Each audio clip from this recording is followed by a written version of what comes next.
내 주위에는 왜 멍청이가 많을까? 장 프랑수와 마르미옹.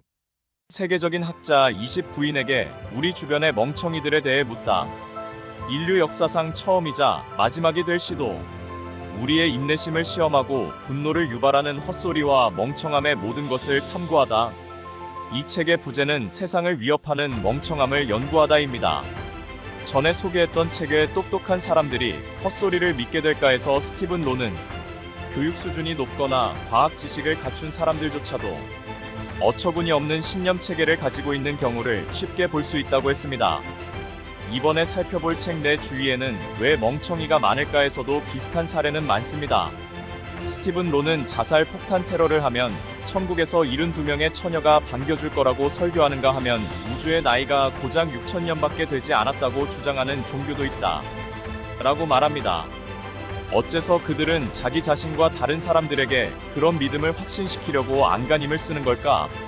어째서 그들은 자신만이 지극히 이성적이고 합리적이며 다른 사람들은 모두 진리를 착각하고 있다고 믿는 걸까? 라며 안타까워합니다. 책을 통해 헛소리를 믿는 사람들이 곧 멍청이임을 느끼실 수 있을 겁니다.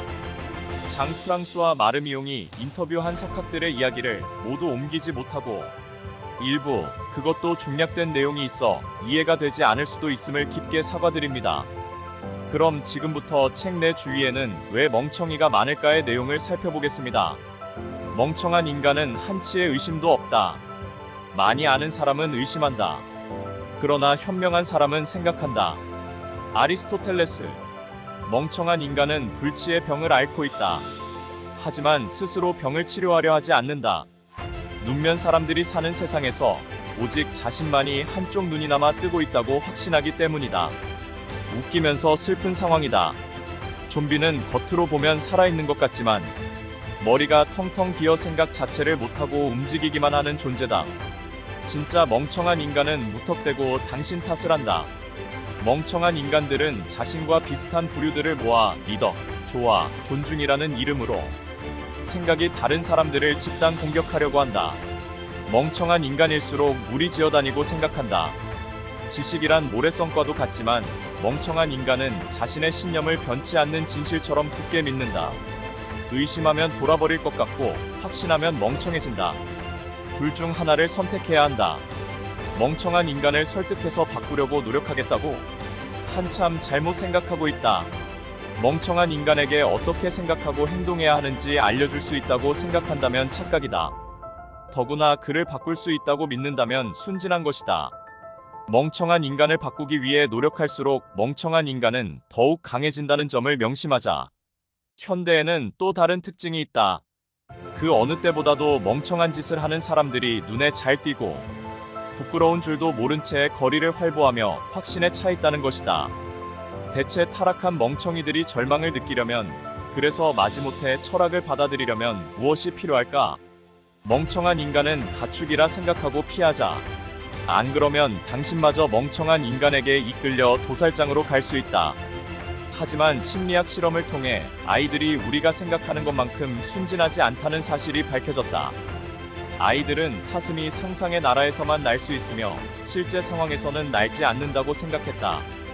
우리 어른들도 물리학자들이 그렇다고 하면 희한한 행동원격 통신을 하는 분들이 있다고 믿을 준비가 되어 있는데 말이다.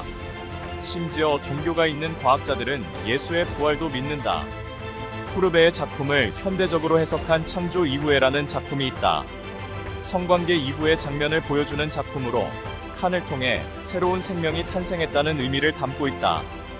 이 그림은 미켈란젤로가 시스티나 성당의 천장화에서 표현한 아담의 창조를 묘사하고 있다. 신은 자신의 모습을 본뜬 인간을 만들어 손가락으로 그 인간을 가리킨다. 미켈란젤로는 신의 모습을 두뇌로 표현했다. 최초의 인간 아담의 손가락이 그 두뇌를 향한다. 혹여 아담이 장 프랑수와 마르미옹의 질문에 대답하려고 하는 것일까? 창조자와 피조물은 서로를 멍청이로 생각하는 것일까? 알베르 카미는 시지프의 신화에서 이와 관련된 전설을 훌륭한 글로 표현한다. 우리는 자유롭지 않으며 전지전능한 신이 모든 문제에 책임이 있다. 혹은 우리 인간은 자유롭고 스스로 책임지지만 신은 전지전능하지 않다. 둘 중 하나의 결론을 내려야 하는 것은 여러분이다. 비합리적인 믿음이 언제나 그 믿음을 가진 당사자에게만 위험한 것은 아니다. 똑똑한 머리를 사용해 영향력, 권유 등의 방법으로 다른 사람들에게 자신의 비합리적인 믿음을 믿게 하는 사람들도 있다. 심지어 본인도 비합리적인 믿음이라는 것을 알면서 다른 사람들을 비합리적 믿음으로 이끌기도 한다. 실제로 2010년 11월 6일 인디애나주 사우스밴드의 가든인 호텔에서는 갈릴레이는 틀렸다. 교회가 옳았다라는 제목의 과학 세미나가 열렸다. 연사 10명은 자신들을 전문가라고 소개하며 태양이 지구 주변을 돈다는 천동설을 증명하기 애썼다. 연사들의 호칭은 애매모호했다. 그저 막연히 박사, 교수였다. 예를 들어 이번 세미나를 공동으로 만든 로버트 베넷은 일반상 대성 이론으로 박사학위를 받았다고 했다. 선지니스는 국제가톨릭 우주학회 회장이며 신학, 과학, 문학, 정치에 관한 여러 저서와 기고문을 썼다고 한다. 하지만 과학은 매번 천동설이 틀렸다는 구체적인 증거를 새롭게 찾아내고 있다. 천동설 신봉자들이 참고하는 자료는 성경뿐이다. 과학적 증거가 발견될 때마다 천동설 신봉자들은 성경에 따르면 말이죠. 라고 대답한다. 갈릴레이 이후로 오랜 세월이 지났다. 코페르니쿠스 학파의 과학은 성경과 비합리적 믿음에 맞서야 한다. 학자들이 이 싸움에 나서야 한다. 완고하고 비합리적인 맹신자들은 황당한 이론이 맞는다고 우기기 위해 사람들의 정신을 조종하려고 한다. 여전히 계몽주의와 진실 사이에 싸움이 벌어지고 있는 것이다. 질문 9.11 테러 사건과 관련해 숫자 11이 많이 발견되었다면서 9.11 테러를 음모론으로 끌고 가려는 시도가 있었다고 하셨지요. 이런 음모론은 정말 터무니없다고 생각하시나요? 답변 숫자로 점을 치고 숫자에 특별한 의미가 있다고 생각할 때는 일어날 수도 있는 일입니다. 코란에서는 19라는 숫자가, 성경에는 7이라는 숫자가 수백 번 나옵니다. 하지만 통계적으로 살펴보면 그리 놀랄 일은 아니지요. 예언이 단어를 통해 이루어진다고 생각하는 사람들도 있습니다. 성경이 좋은 예이지요. 저널리스트 마이클 드로스니는 성경 속에 나오는 비밀 코드를 이데올로기 방식으로 분석해 성경의 종말론을 포함해 예언 문구가 대거 나온다고 했습니다. 하지만 컴퓨터를 활용해 분석하면 매우 다양한 해석이 나옵니다. 드로스니는 모비딕에도 성경만큼 예언 문구가 많이 숨어 있다고 주장했습니다. 좋을 대로 해석해 주장하는 셈이지요. 뿐만 아니라 컴퓨터로 해석하면 성경에서 신은 존재하지 않는다, 예수를 미워하라 같은 해석도 발견할 수 있습니다. 자신의 입맛에 맞게 얼마든지 여러 가지 해석을 내놓을 수 있어요. 정말 우리는 점점 더 멍청한 인간이 되어가고 있는가? 현대 사회가 흘러가는 모습을 보면 당연히 떠올릴 수 있는 질문이다. 분명히 많은 것을 배우고 자유롭게 정보를 얻을 수 있는 요즘, 사람들은 백신과 기후에 관한 과학적인 권고를 거부하고 거짓 음모론에 빠져들며 멍청한 인간들에게 아무렇지도 않게 표를 던지고 멍청한 계획을 세우며 별것 아닌 일에 화를 내고 엉뚱한 생각에 열광한다. 누가 뭐라고 해도 지구는 평평하다고 확신하는 사람들도 있다. 외교적으로 긴장이 높아지고 테러와 끝없는 전쟁이 벌어지며 환경 파괴로 기후 변화가 일어나고 경제적으로 소수의 사람들에게만 부가 독점되는 것을 보면 우리는 완전히 멍청함이 승리를 거둔 시대에 살고 있는 것 같다. 사실 멍청함은 단순히 지성의 반대가 아니다. 아주 똑똑한 사람도 놀랄 정도로 멍청할 수 있다. 아무리 지식인이라도 정치인이 되는 순간 멍청해진다.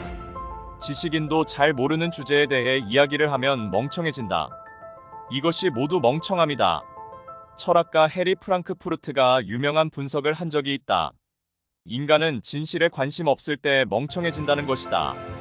진실을 알면서도 왜곡하거나 숨기려는 거짓말쟁이와 달리 멍청이는 진실 따위에 관심이 없다. 멍청한 인간은 생각나는 대로 입으로 내뱉으며 자신이 주장하는 주장이 진실인지 거짓인지에는 조금도 관심이 없다. 따라서 멍청함은 지식을 왜곡하는 행위다. 멍청이는 토론을 방해하고 있으면서도 오히려 자신이 토론에 기여하는 척을 한다. 결국 멍청이는 건전한 토론을 막는 존재다. 지금까지 책 내 주위에는 왜 멍청이가 많을까의 내용이었습니다. 책을 읽는 내내 몇몇 대한민국 정치인과 성직자들이 떠올랐습니다. 그들의 공통점은 헛소리와 멍청함으로 우리의 인내심을 시험하고 분노를 유발하는 존재이기 때문입니다. 공부는 잘했을지 몰라도 똑똑한 한 것이 아니라 멍청한 게 확실합니다. 책 내 주위에는 왜 멍청이가 많을까를 통해 확인하실 수 있습니다. 그럼 다음 책 소개로 인사드리도록 하겠습니다. 감사합니다.